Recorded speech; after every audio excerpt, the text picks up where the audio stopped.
Aujourd'hui, il y a une réflexion qui est en train de s'organiser autour du patrimoine et du numérique. Le numérique peut être au service du patrimoine, on peut le mettre au service de la recherche, le mettre au service de la médiation culturelle. Et donc, moi je trouve qu'il y a un intérêt à dire que dans ce département, nous avons la première image. Et puis, de l'autre côté de la chaîne, nous sommes en train de réfléchir à l'image de demain. L'idée, c'est de créer un lien entre les acteurs locaux et régionaux, c'est-à-dire faire en sorte que les acteurs du territoire, les professionnels du tourisme, les professionnels du développement du territoire de l'Ardèche méridionale puissent se connecter un peu plus favorablement avec les technologies et les usages et les connaissances dans le domaine de l'image numérique pour créer de la valeur ajoutée. L'enjeu, aujourd'hui, c'est sans doute beaucoup plus de voir comment on peut s'organiser, comment on peut, les uns et les autres, trouver notre place dans des projets, que de trouver des projets eux-mêmes.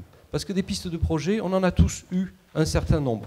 L'enjeu maintenant, c'est de voir comment on peut s'articuler intelligemment et bien sûr le convertir en activité économique, le convertir en termes de marché.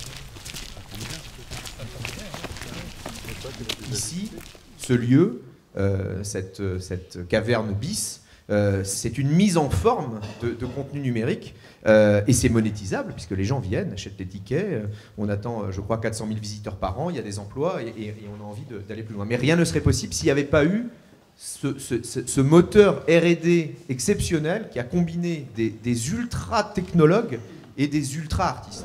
À l'origine, c'est un volume, c'est à peu près 110 mm3, qu'on a rempli avec une réplique. On a décidé d'installer la réplique dans un bâtiment pour bien affirmer le statut de la réplique. Si vous regardez la façade également, il y a des facettes, beaucoup de facettes, du béton brut. Le béton rappelle le matériau majeur qui a été utilisé pour réaliser la réplique, mais aussi les facettes, c'est un geste contemporain, artistique, architectural qui rappelle les escarpements calcaires des gorges de l'Ardèche, mais aussi ça rappelle l'outil numérique, on en vient à la journée, qui a été utilisé pour réaliser la réplique. Tout part du modèle informatique.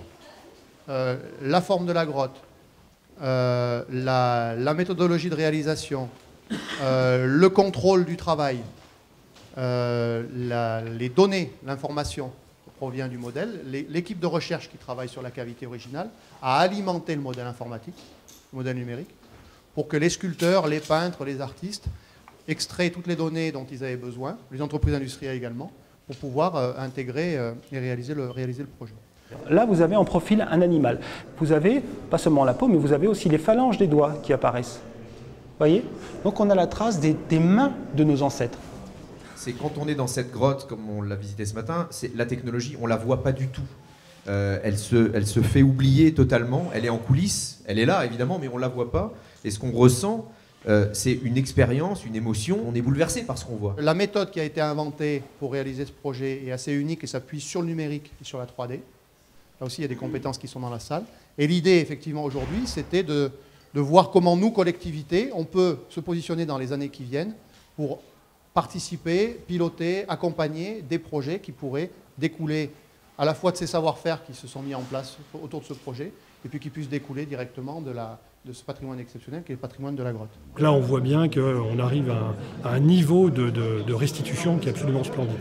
Mais j'ai envie qu'on me propose, à travers ce genre de séminaire, j'ai envie qu'on imagine d'autres voyages, d'autres formes de voyages, d'autres formes d'expérience dans la grotte. L'idée demain, c'est que peut-être le territoire d'Ardèche méridionale peut être un territoire de jeu, un territoire de développement pour des startups, pour des entreprises qui ont des projets à tester, des solutions et vont pouvoir bénéficier d'un accueil et d'un service qui leur permettront de développer des projets. Tout ça, ça fera du gagnant-gagnant avec des professionnels du développement du territoire. On est tous en train d'essayer de mettre en valeur des lieux de témoignage que nos ancêtres ont utilisés.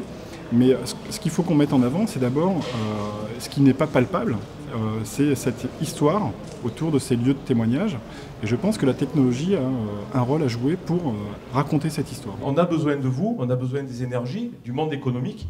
On voit ici des entreprises, on voit des chefs d'entreprise qui pilotent des projets intéressants pour nous.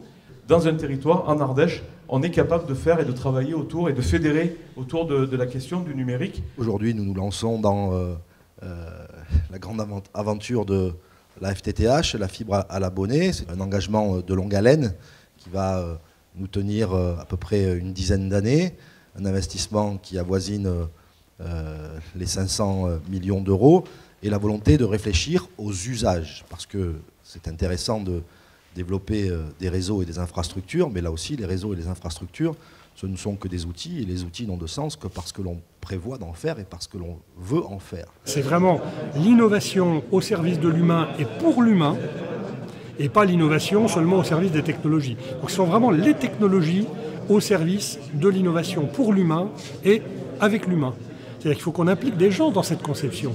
Donc on avait aujourd'hui à la fois des gestionnaires du patrimoine, comme des scientifiques purs et durs sur les technologies numériques, comme des gens qui sont vraiment dans la médiation, qui vont travailler sur la scénographie de sites patrimoniaux, des élus, des entrepreneurs, des retours d'acteurs qui parlaient plutôt en tant qu'usagers. Et c'était tout le pari un peu de ce séminaire aussi, c'était d'essayer de confronter des réflexions différentes. Et puis maintenant, le gros travail, c'est de dire de tout ça, qu'est-ce qui ressort pour avoir une ligne de projet et des fondamentaux communs qui permettent de lancer des projets opérationnels. Il ne s'agit pas seulement de regarder dans le rétroviseur, ce n'est pas seulement la plus ancienne image qui nous intéresse, c'est comment, à partir de ce territoire un peu privilégié, on est capable aussi de se tourner vers l'avenir et de construire l'image de demain, de la mettre au service de ce patrimoine qui est nombreux en Ardèche et dans le pays.